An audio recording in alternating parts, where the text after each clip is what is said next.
Hi, I'm Gilda Bonanno, Executive Presentation Skills Coach. Today, I want to talk to you about three common mistakes to avoid when starting your presentation.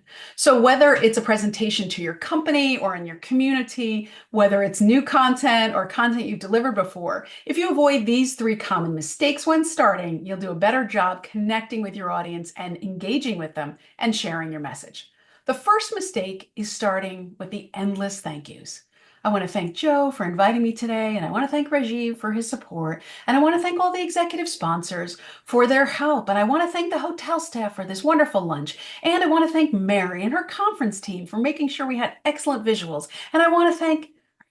It's okay to start with one or two quick thank yous, but you waste time and you lose people's attention if you go on with the endless thank you list. So you can thank those people later. You can thank them one-on-one. You can thank them in an email, but you don't want to spend time right at the beginning, the most important part of your presentation, when you're capturing people's attention and they're deciding whether or not to pay attention to you. You don't want to spend that time with the endless thank yous.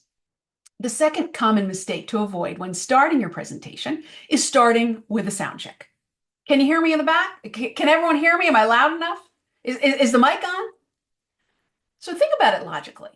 If you ask, can you hear me in the back of the room? And they can't hear you, how can they hear you ask the question, can you hear me in the back? So it is logically inconsistent. It doesn't make sense. And I laugh every time I hear it.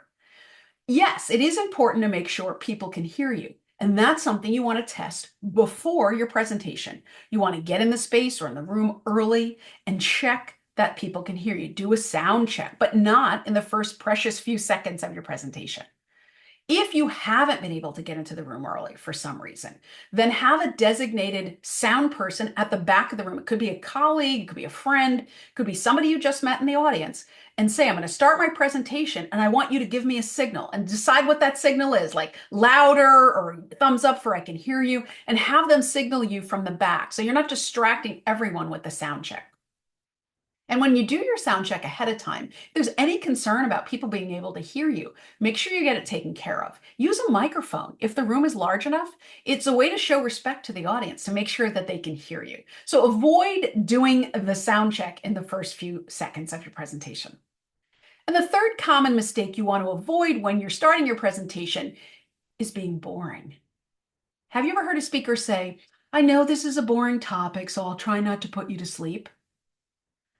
If you can't muster up energy and enthusiasm about the topic you're speaking about, how do you expect the audience to? And I've heard people make supposedly boring topics into very engaging presentations, from astrophysics to periodontal surgery to statistics to history. Any topic can be made engaging and interesting depending on the presenter.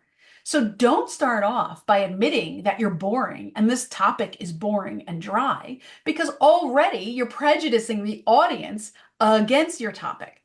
Start off with a startling statistic, an interesting story, something to capture people's attention and bring them along with you and have them be surprised by how interesting this topic is. And it might be unexpected for them that it's interesting, but don't start off by being boring and acknowledging this is boring, because people are going to stop listening.